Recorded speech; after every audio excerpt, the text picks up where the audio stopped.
एक जमाने की बात है। एक छोटे से गांव में एक राजा रहा करता था। उस राजा का खासियत यह था कि वह बहुत ही लालची और स्वार्थी था। उसे सोना चांदी और धन से बहुत ही प्यार था। वह हमेशा दूसरों की चीजों को हड़पने की लालच उसके मन में बनी रहती थी। राजा के लालच का कोई अंत नहीं था।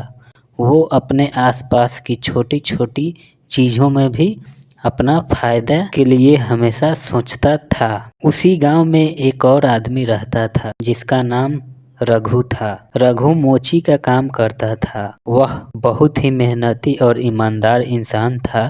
जबकि उसकी आमदनी ज्यादा नहीं थी, फिर भी वो अपनी जिंदगी में खुश और संतुष्ट था। दिन भर वो जूते सिलता और शाम को जो भी पैसे मिलते उसी से अपना और अपने परिवार का घर चलाता था। रघु के पास भले ही पैसे कम थे, लेकिन बुद्धि में कोई कमी नहीं थी। उसकी चतुराई और बुद्धिमान स्वभाव के लिए वह पूरे गांव में मशहूर था। एक दिन राजा को अचानक ख्याल आया कि उसके राज्य में आखिर कितने सोना चांदी और कीमती सामान होंगे। उसने सोचा क्यों न गांव वालों से कुछ और पैसा वसूल किया जाए, जिससे और भी ज्यादा धन हमारे पास हो जाए। अगले ही दिन राजा ने गांव के सभी लोगों को बुलाया और उसने गांव वालों को यह ऐलान किया कि अब हर आदमी को अपनी आमदनी का आधा हिस्सा राजा को देना होगा। जो नहीं दे पाएगा उसे कड़ी से कड़ी सजा दी जाएगी। गांव वालों ने जब यह ऐलान सुना तो वह बहुत ही घबरा गए। पहले से ही उनकी आमदनी सीमित थी और अब आधा हिस्सा राजा को देने का मतलब था कि उसके पास कुछ भी नहीं बचेगा। लोग परेशान होकर सोचने लगे कि इसका समस्या का हल कैसे निकाला जाए। रघु मोची ने भी यह बात सुनी। वह जानता था कि राजा से सीधे जाकर बात करना बेकार है, क्योंकि राजा बहुत ही लालची और तानाशाह किस्म का इंसान है। रघु ने एक योजना बनाई। अगले दिन वह कुछ फटे पुराने जूते लेकर राजा के पास महल में पहुंचा। उसने राजा के सामने झुककर सलाम अर्ज किया और कहा, महाराज, मैं आपके लिए बहुत ही खास चीज लेकर आया हूँ। मेरे पास एक बहुत पुराना जूता है जिसे पहनते ही कोई भी इंसान अमीर हो जाता है।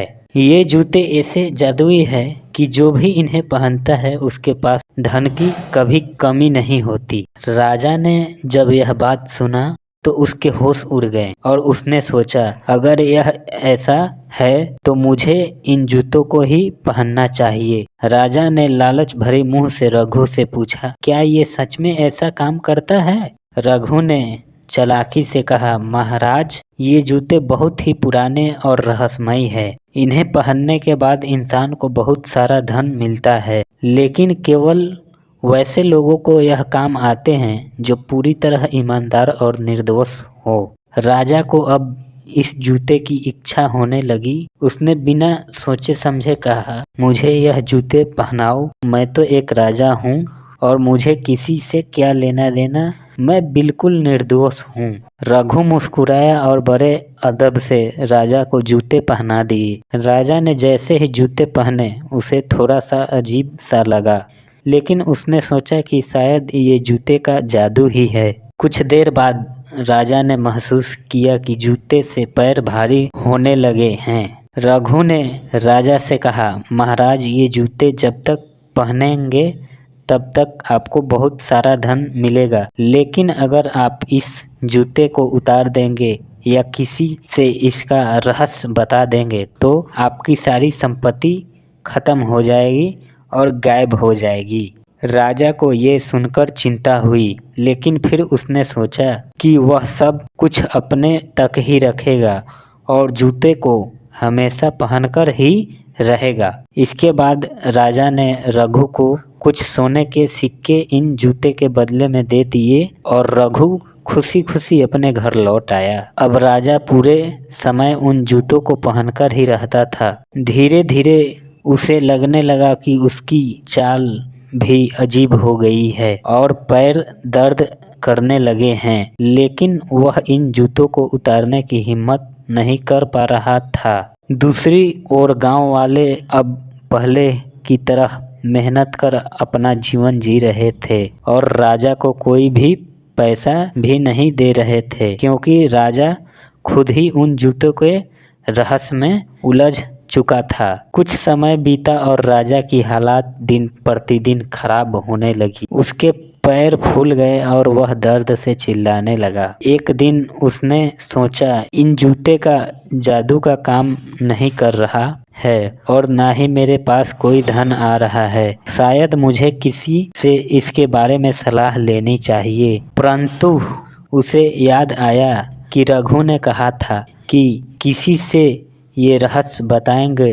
तो उसकी सारी संपत्ति खत्म हो जाएगी। लालच में फंसे राजा ने किसी को कुछ भी नहीं बताया और चुपचाप सब सहता रहा। राजा ने हार मान ली। वो समझ गया कि उसकी लालच ने उसे बुरी तरह फंसा दिया है और उसे बहुत ही बुरे हालात में ला दिया है। उसने सोचा कि रघु को बुलाकर माफ़ी मांग लेता हूँ और सच्चाई जानने की कोशिश करता हूँ। रघु को बुलाया गया। रघु ने जब राजा की हालात देखी तो उसने कहा, महाराज, मैंने आपको पहले ही कह दिया था कि ये जूते ईमानदार लोगों के लिए है। लालच करने वाले लोगों के लिए ये जूते नहीं हैं। अगर आप इन जूतों को उतार देंगे और आपकी संपत्ति ज़रूरतमंदों में बांट दे तो आपकी ये हालात सुधर सकती है। राजा को अपनी गलती का एहसास हुआ और उसने वादा किया कि वो अब अपनी सारी संपत्ति का आधा हिस्सा गांव के लोगों में बांट देगा और अब उसके लिए अच्छे फैसले ही लेगा। उसने जूते उतार दिए और धीरे धीरे उसकी हालात सुधरने लगी। इसके बाद राजा ने लालच का त्याग कर दिया और गांव के लोगों को हित में काम करने लगा। वही रघु की चतुराई और सच्चाई से गांव वाले भी बहुत खुश हुए और उससे इज्जत भरी निगाहों से देखने लगे। इस प्रकार रघु की चतुराई और राजा का लालच का अंत हुआ। इस घटना के बाद राजा ने अपने लालच से सबक लिया और गांव वालों के साथ मिलजुल कर अपनी प्रजा की भलाई करने लगा। तो दोस्तों, यह कहानी से हमें यह सीख मिलता है कि हमें जीवन में लालच नहीं करना चाहिए, बल्कि खुद से मेहनत करना चाहिए और आगे बढ़ना चाहिए।